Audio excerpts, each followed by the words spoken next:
Bien, el pasado martes estuvimos viendo primero la presentación de esto, hicimos una pregunta sobre lo que era el HACCP, luego explicamos, lo voy a explicar nuevamente porque hubo personas que no estaban presentes. La modalidad de Infotep virtual es la conjunción de dos métodos: sincrónico, aproximadamente el 15%, y el asincrónico, que es el 85%. Donde estamos ahora mismo situados es en el sincrónico, o sea que estamos haciendo una reunión que nos vemos la cara, pero sencillamente para dar informaciones generales. El más importante es el asincrónico, es aquel, usted con el manual que se le dio, los videos, realiza las actividades. Entonces ese es el más importante para todo porque ahí están las explicaciones.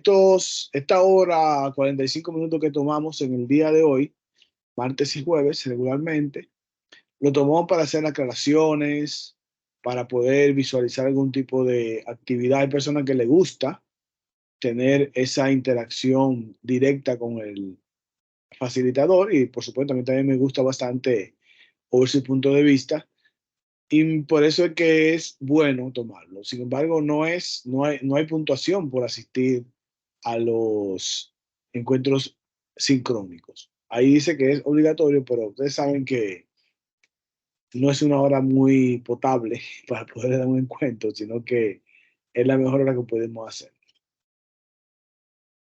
Entonces vimos eso, vimos entonces que deben hacer las actividades, también realizar lo que son los foros y demás. Entonces vimos algunas definiciones básicas, específicamente vimos lo que era HACCP. Se refiere al sistema que identifica los peligros específicos y las medidas preventivas para su control. También se conoce como ARCIP o ARCP, o sea, son diferentes acciones. También hablamos, digamos, de flujo, el peligro, la gravedad, el riesgo que tenemos. Hablamos también de las personas que son precursoras del HACCP. Luego entramos ya de lleno con un video y vimos ese video sobre lo que es el HACCP. Luego vimos la parte de la historia. Comenzó en el 1959 con Pillsbury y la NASA, que hicieron ya un acuerdo para realizar comidas a los astronautas que iban a estar en el espacio. Luego vimos las características generales de HACCP. Entonces simplemente se utilizaba para algunas cosas muy mínimas y ahora se usa para todo prácticamente. Luego vimos la norma ISO 22018, norma ISO, que está simplemente arropada o arropando más bien en el capítulo 8 lo que es el HACCP. Entonces, una cosa es HACCP y otra cosa es ISO 22018, pero en el capítulo 8 sencillamente es HACCP directo, o sea, no hay esto. Y le aclaro lo siguiente, todas las normas ISO a partir del año 2014 son igual, 10 normas. ISO 9001-2015, 10 normas, perdón, 10 capítulos. ISO 22018, 10 capítulos. ISO 13485, 10 capítulos. ISO 14000, 10 capítulos. Todos son 10 capítulos. ¿Qué es la diferencia? Esencialmente, el capítulo 8.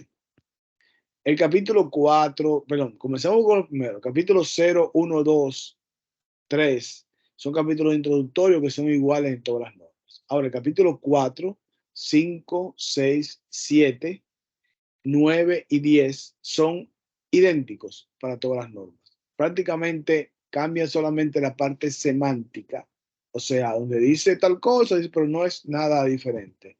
Si usted se aprende los capítulos de la norma ISO 9001-2015, se la aprendió igualito de la 22000-2018. Ahora bien, ¿cuál es el capítulo que diferencia? Solamente lo diferencia el capítulo 8. En este caso, la ISO 22000-2018 está basado en HACCP, que son los 7 principios, cómo se cumple. Entonces, lo que se hace en esa norma es sencillamente es ampliar el campo de acción de lo que es HACCP. porque te da, por ejemplo, la parte de liderazgo, que es el capítulo 5, la parte de planificación del sistema, que es el capítulo 6, la parte del capítulo 7, que es la parte que te dice los recursos que se necesitan, por ejemplo, recursos humanos, edificios, materiales, materias primas y todo. El capítulo número 9 que te va directamente a lo que es auditoría. El capítulo número 10 que te va hacia lo que es la mejora. Eh, no, es igual. La pregunta que hace el compañero por WhatsApp, perdón, por, por el chat, dice que es un ISO 9001 ampliado. No, es, y lo repito, prácticamente lo mismo. Prácticamente lo mismo. ISO 9001, 2015, ISO 2018, ISO, todas son iguales. Solo diferencia el capítulo 8. Entonces, vamos a poner en contexto. ISO 22000, 2018 se refiere a lo que es inocuidad alimentaria. Ese 2018. Ahora bien, ISO 9001, 2015 se refiere al sistema de gestión de la calidad que abarca cualquier tipo de empresa, incluyendo también las que tienen que ver con estos tipos de empresas que son de alimentos, dispositivos médicos y demás. Entonces, sencillamente es lo mismo. Diferencia, capítulo 8. Ahí que me dice entonces, si tú te aprendiste bien todos los demás capítulos, en capítulo 8 que vas a poder aplicar lo que es HACCP, sencillamente. Bien, entonces, eso lo explicamos también en el pasado encuentro. Después decimos las ventajas del uso de HCP, cuáles son las ventajas, los peligros, conocer los puntos críticos de control. También hay inconvenientes, por ejemplo, la posibilidad de que prime en el empresario un temor a nuevos gastos. O sea, muchas veces vemos que los empresarios piensan, bueno, que si la norma, que eso es un gasto, un dinero, pero ustedes verán que los gastos que se pueden hacer más bien son una inversión, no un gasto. También, precisamente, hablamos de la relación entre ISO 22000 2018 y HCCP, es que el ISO 22000 2018 tiene dos ciclos de mejora continua, o sea, dos PHBA. Uno que es general y otro es que es particular del capítulo 8, precisamente, que tiene que ver con lo que es operaciones de sistema de gestión e inocuidad alimentaria. Entonces, eso es la unión que tienen con eso. Vimos entonces algunos detalles de lo que dice el capítulo 8. Vimos entonces lo que era, ahí vemos más o menos los capítulos que ustedes tienen. Los capítulos que tienen la norma aplicados a HCCP. Luego vimos acá que en nuestro país existe una norma dominicana, Nordón 598, que es específica para la higiene de los alimentos, sistema de análisis de peligro y puntos críticos de control y directrices de aplicación. ¿Qué sucede? Esta norma es una norma del 2004, o sea, tiene ya 20 años prácticamente.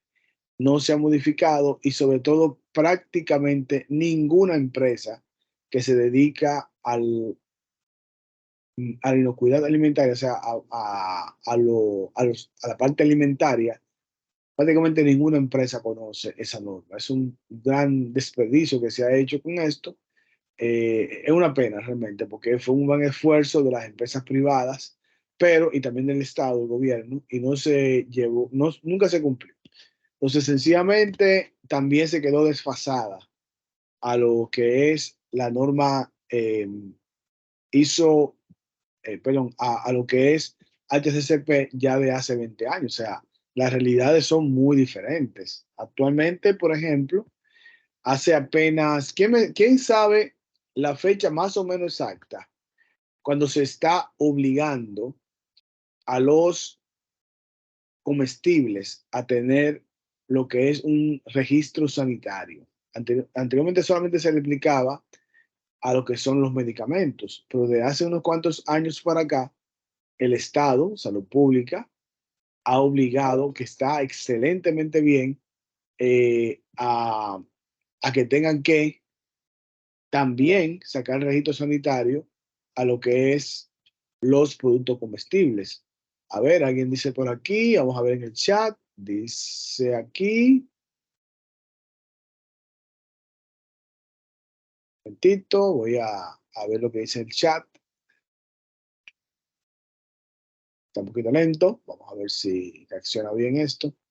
Dice Lady, fue invitada a la reunión. Ah, pero no sé qué era, que habían dicho algo sobre esta parte. Bueno, sencillamente, eh, ok,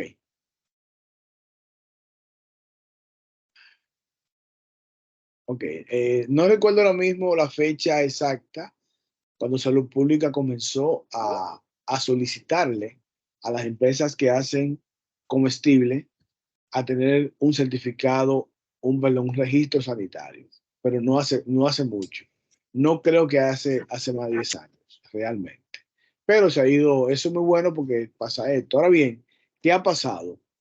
Tenemos perfectamente, se le está pidiendo y exigiendo a las empresas que tengan registro sanitario con su producto, pero no se está cumpliendo de forma estricta con eso. Es un gran problema porque el usuario, el consumidor, posiblemente esté consumiendo cosas que no están dentro de los parámetros de calidad. Específicamente, hay un supermercado X, vamos a decir X así mismo, con X grande, que usted compra productos, sobre todo que los fabrican fuera del país, y le dice registro sanitario en proceso de un comestible, pero tiene en proceso más de 2 años.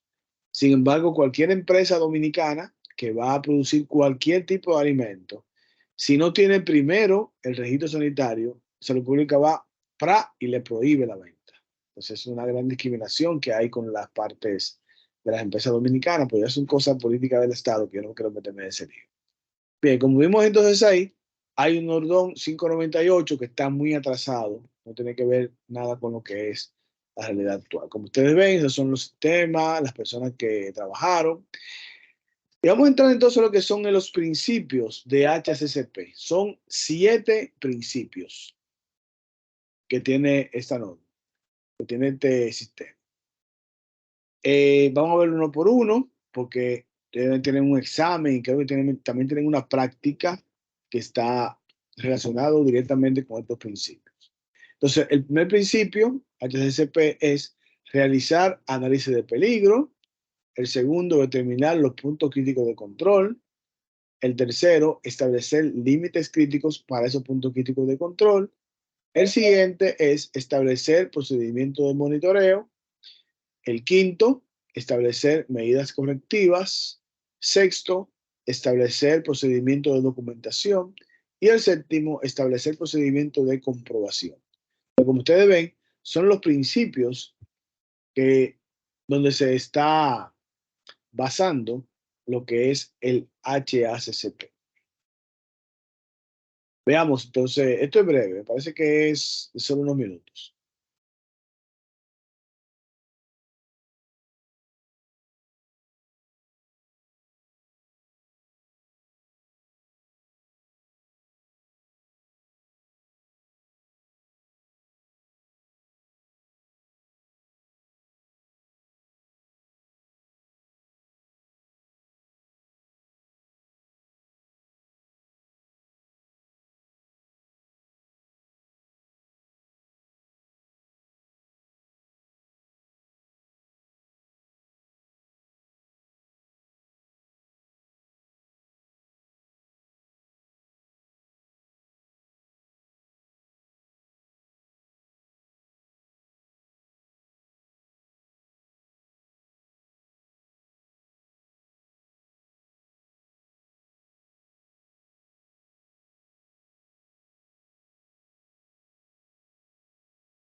Pues ya vimos ahí lo que son los principios HACCP. Vamos a verlo ahora un poquito más detallado.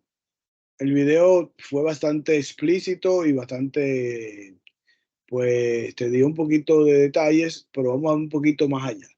Vamos a ver entonces los principios. Son 7 principios. A Lidia le gustó mucho el video, qué bueno.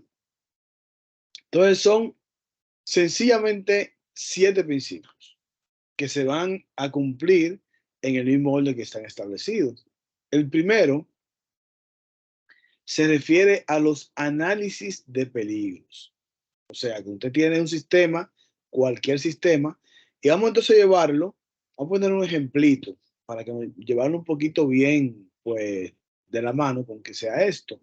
Supongamos que usted tiene una empresa que sea, vamos a ver, creo que una empresa que vende desayuno escolar, vamos a ponerlo así, vamos a ponerlo un poquito retador el asunto. Y voy a pedir que ustedes me ayuden a poder entonces definir cómo se cumplen esos principios en una empresa que haga desayuno escolar. Entonces, el primero es análisis de peligro. Vamos a ver por acá. Dice, realizar el análisis de peligros. En este punto se establece cómo comenzar a implementar el sistema HACCP. Se prepara una lista de etapas del proceso, se elabora un diagrama de flujo de procesos donde se detallan todas las etapas del mismo, desde la materia prima hasta el producto final.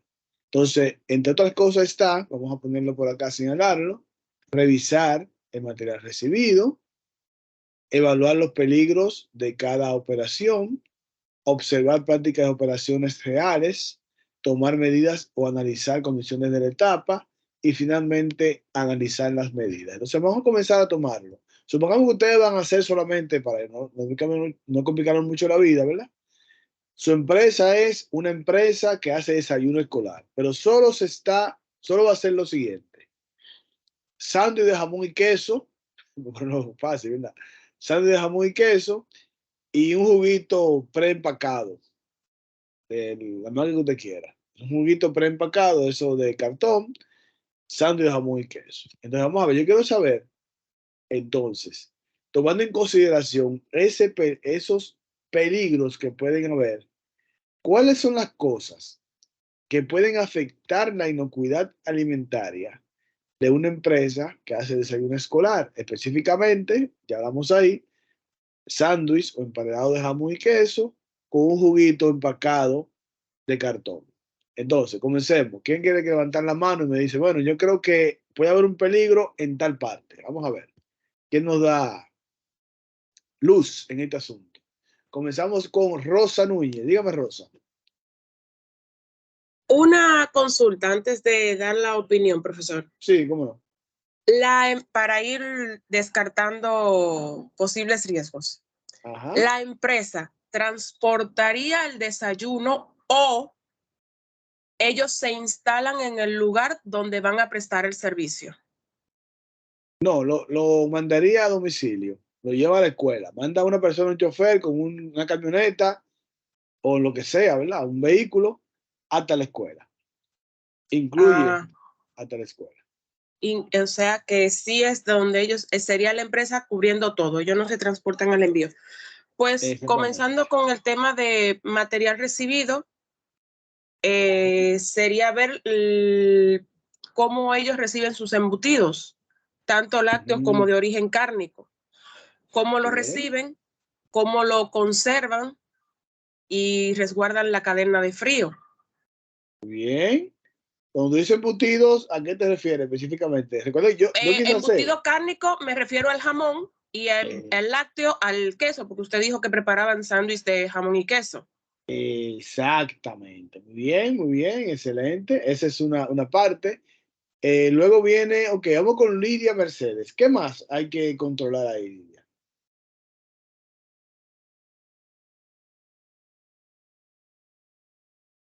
A ver, Lidia Mercedes. Buenas noches. Sí. Profesor, yo creo que el paso primero y el más importante es determinar quién va a ser mi proveedor y si ese proveedor cumple con los parámetros de registro sanitario, de una calidad, de tener productos de calidad, porque yo puedo controlar cuando recibo la materia prima, pero si a quien yo le estoy comprando la materia prima la elabora en condiciones que no son óptimas, eso va a afectar mi producto. Después sería lo que dijo la compañera, una vez ya yo recibo la materia prima, mantenerla en un sitio donde la misma pueda mantener la calidad. Y posteriormente, entonces, debo de revisar la higiene donde voy a preparar los alimentos, quienes lo van a elaborar, que tengan las condiciones del equipo de protección para manipular los alimentos, que tengan la preparación para la manipulación de los alimentos, el empaque del mismo. Y posteriormente quien lo vaya a transportar que también cumpla lo mismo. Gracias, Lidia. Mira, un punto es realmente muy, pero muy importante lo que ella está diciendo.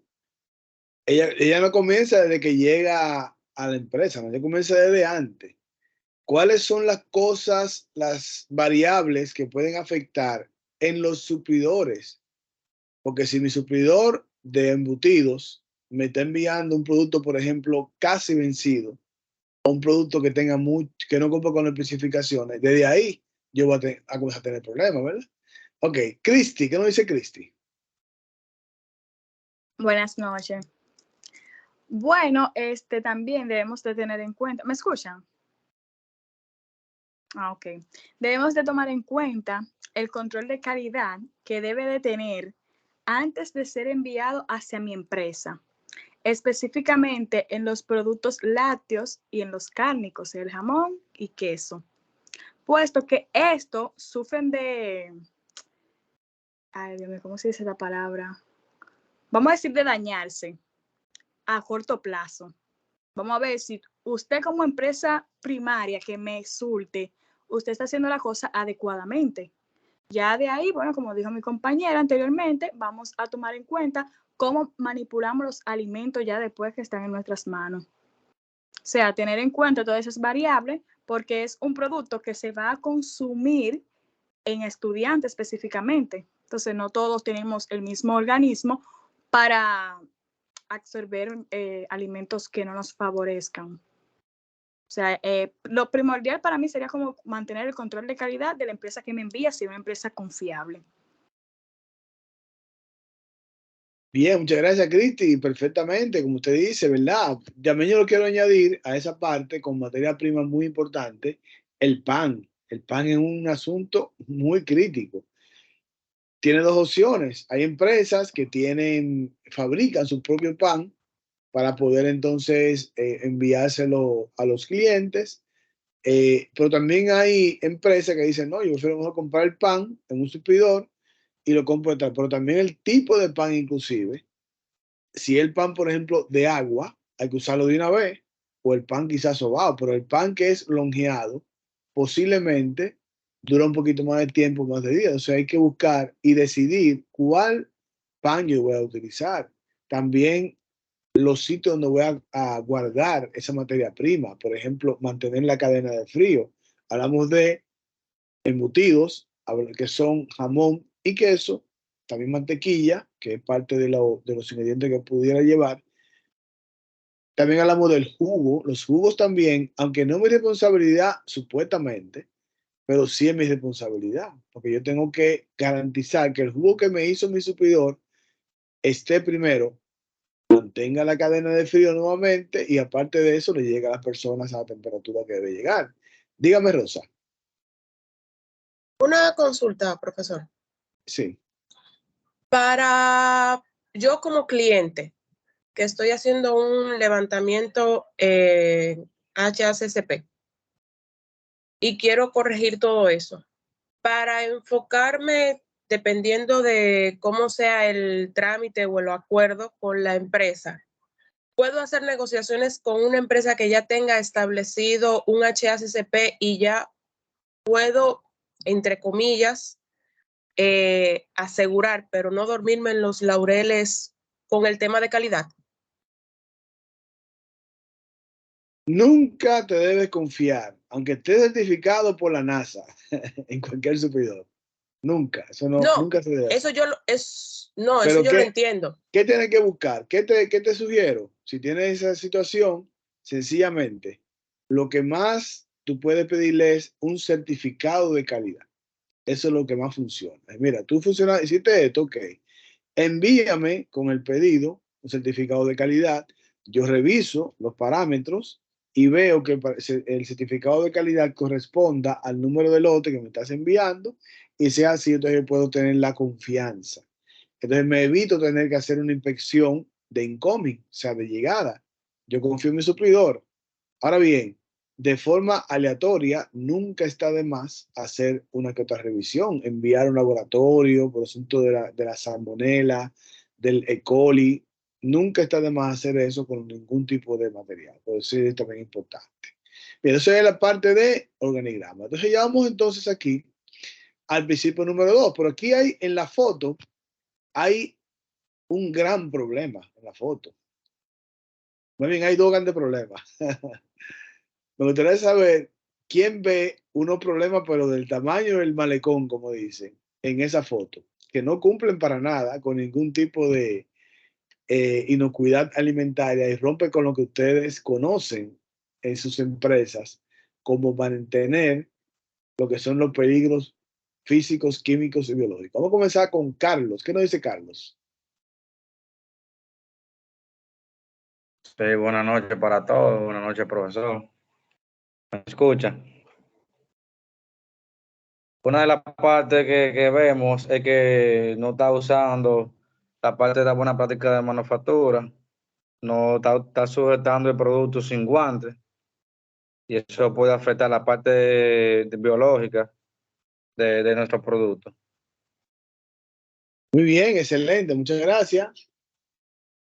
Cristi, ¿qué nos dice Cristi? Aparte de eso, ¿qué más tenemos? Bueno, maestro, aparte de eso, veo que la persona que está manipulando el producto tiene prendas. Exactamente, tiene un tremendo anillo de casado. Para que la mujer le dice, no, no, si no es con tu anillo no puede salir en la foto. Ponga esos anillos porque después las mujeres no enamoran. Y también está el reloj. También eso al lado derecho, no sé si son una gafa o algo así, pero o un carnet, no sé, que no se ve muy seguro y puede también caer dentro de esa parte, ¿verdad que sí? Eh, También, a ver, ¿qué nos dice Lidia? ¿Qué más ve Lidia en la foto? Bueno, profesor, yo iba a decir eso, que según las buenas prácticas de manufactura, para tú manipular los alimentos tienes que tener equipo de protección, guante, no tener prenda. No puedo visualizar el uniforme, pero es como si tuviera una camisa remangada. O sea, un desastre. Exactamente. Tiene, por ejemplo, vellos en los brazos.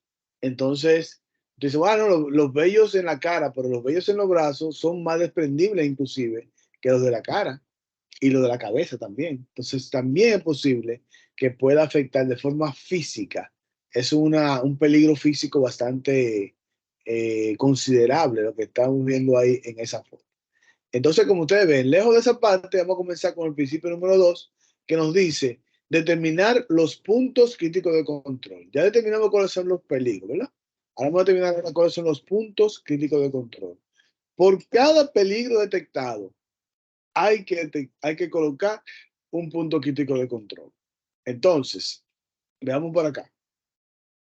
Determinar los puntos críticos de control del proceso, una vez descrito, como ustedes ven, hay una forma de uno poder establecer si los puntos críticos de control están bien colocados. Entonces, hay un árbol de decisiones, que no se va a ver mucho detalle acá, pero ustedes lo tienen en su manual.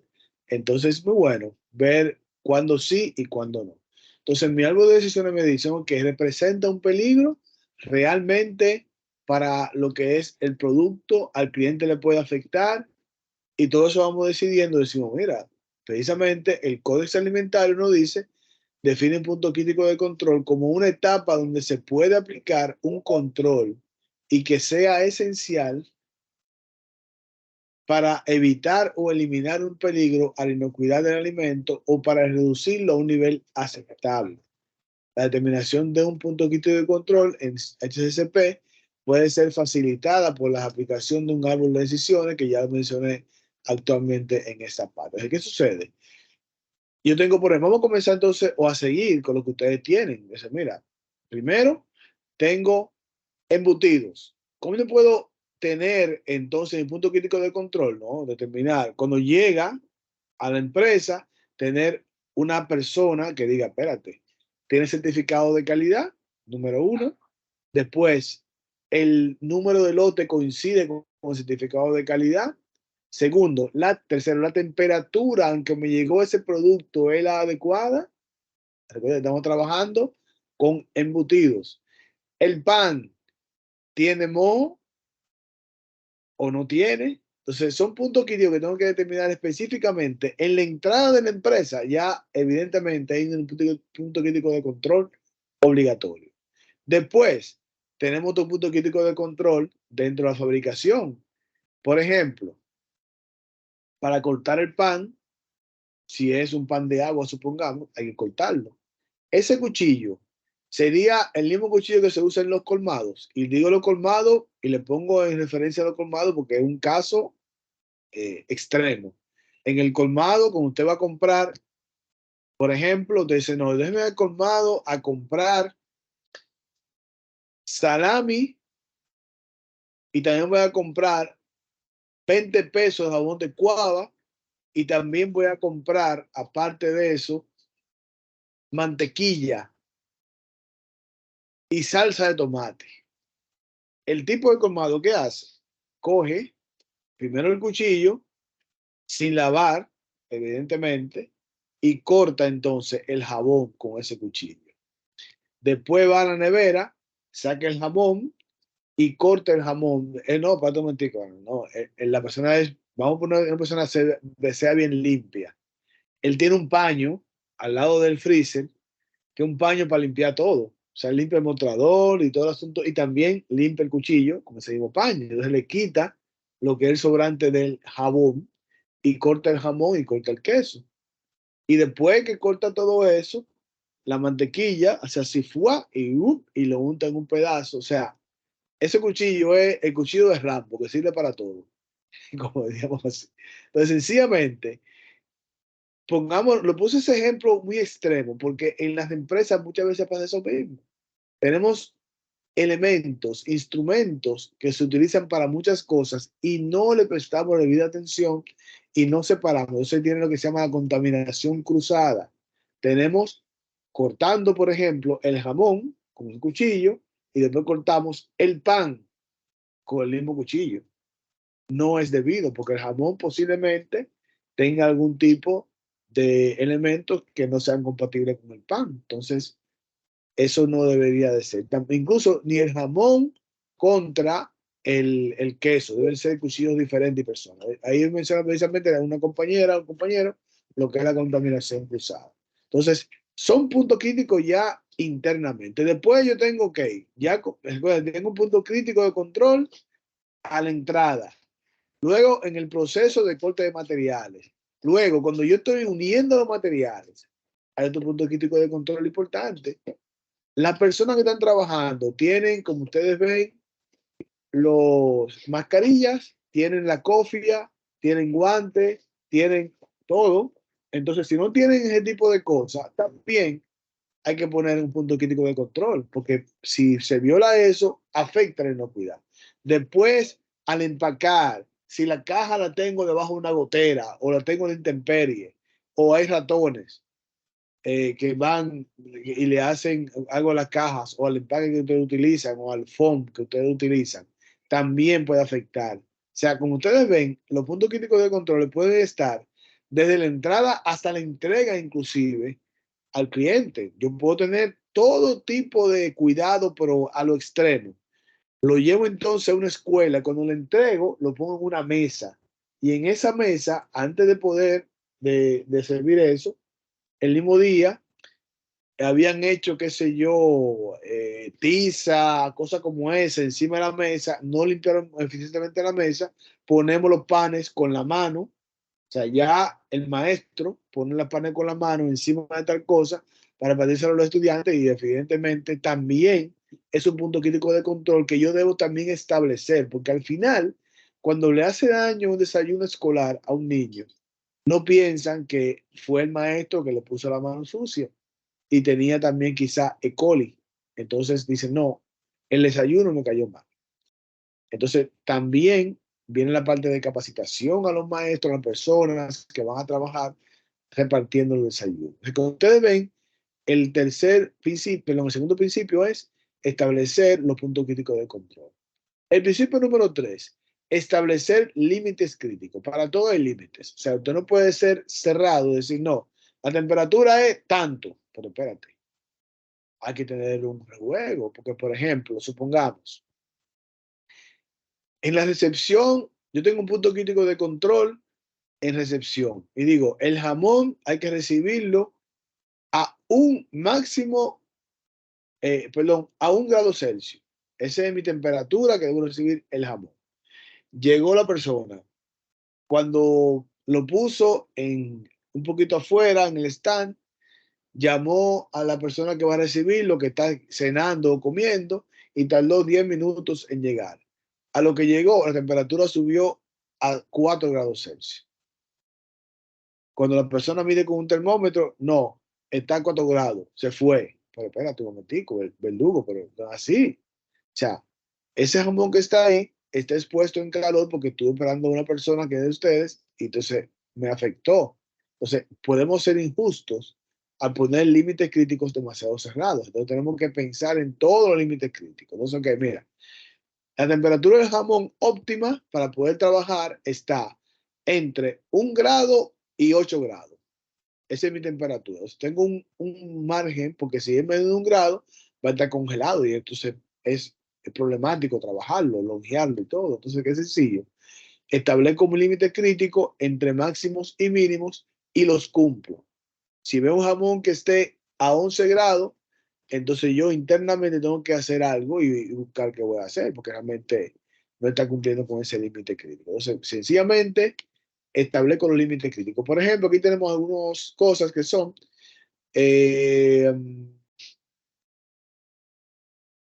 alérgenos alimentarios. Debe estar rotulado. Si yo compro algún tipo de, por ejemplo, de lácteos, el lácteo es uno de las principales causas de alergias alimentarias. Entonces tengo que tener específicamente, mira, lácteos. Si se compra una bebida con avena, también debe estar especificado y rotulado en el envase que me vende mi suplidor. Tengo que revisar que esté bien rotulado y que me diga que ese componente está presente en el jugo, la avena. Si no me lo especifica, le puede entonces hacer daño a alguien, ¿verdad? Entonces, sencillamente, ¿qué buscamos? Los límites críticos son rótulo legible con la relación completa de los ingredientes. Entonces, las personas que van a consumir ya son más responsables, pero recuerden que los maestros son los que le entregan el desayuno, sobre todo a los niños. Entonces, si el niño es alérgico a la avena, supongamos, o al gluten, supongamos, debe haber una identificación específica sobre esa presencia. Ya después que establecí en el punto que, mira, aquí está, por ejemplo, la escala de pH, cuánto debe ser, etcétera, etcétera. El principio 4, de ese entonces, sistema de vigilancia o monitoreo de cada punto crítico de control. Se hace de dos formas, uno que sea manual y otro automática. Por ejemplo, tenemos acá establecer los criterios para la vigilancia de punto crítico de control. Por ejemplo, medir el nivel de desempeño de una operación del sistema de punto crítico de control, determinar cuándo el nivel de desempeño de un sistema lleva a la pérdida de control, establecer registros que reflejen el nivel de desempeño de cada una de las operaciones dentro del punto crítico de control. Todo ese tipo de cosas se establece ya en el principio número 4. O sea, ¿qué voy a medir? Mira, voy a medir qué cantidad de unidades realizamos que cumplan 100% de los parámetros. parámetros. ¿Qué cantidad realizamos que estén fuera de especificación? ¿Qué cantidad puede arriesgar a las personas si lo consumen? ¿Qué cantidad me devolvieron? Porque también está el asunto. Supongamos, pongamos todos los extremos. Por ejemplo, envié a una escuela una cantidad X de panes, de sándwich, pero había una huelga de la ADP. ¿Qué tengo que hacer? Para atrás, no llegó. ¿Qué hago con esos emparedados? Bueno, aparte de cobrarlo, yo no puedo guardarlo ahí y enviarlo al día siguiente, a menos que lo de un tratamiento térmico, lo ponga, por ejemplo, en frío y en la mañana se calientan, no sé. Entonces, eso va a depender muchísimo de lo que sea su plan. El principio 5, establecer acciones correctivas. Si hay un punto crítico de control que se transgrede, o sea, otra vez, el jamón debe estar entre 1 grado y 10 grados Celsius, pero llegó a 15 grados Celsius. Estoy trabajando en lo que es el corte para poder hacer eso. Bueno, entonces en este caso, ¿qué acción correctiva? Mira, la acción correctiva va a ser que voy a someter ese jamón, lo voy a meter en una plancha caliente y lo voy a llevar a una temperatura de más o menos 80 grados Celsius por 2 minutos. Una acción correctiva para evitar que ese jamón le haga daño a un niño. Igualmente también con el queso, igualmente también con el pan. Son las acciones que yo voy tomando para evitar entonces que al final haya un impacto en las personas. Los pasos para establecer son establecer acciones correctivas, revisar los desvíos que pueda haber en la plataforma de producción, los procedimientos de acciones correctivas, registro de desvío de acción correctiva y también establecer un procedimiento de desvío. Principio 6, establecer procedimientos de verificación. Ok, ya yo establecí en el paso 4, yo establecí cuáles eran. En el paso 3, establecí los límites. En el paso 4, establecí entonces, aparte del cumplimiento de los límites, vamos a ver el paso 4. Bueno, establecí en el paso 4 los criterios, los límites en el 3 y los criterios que voy a de aceptación o rechazo.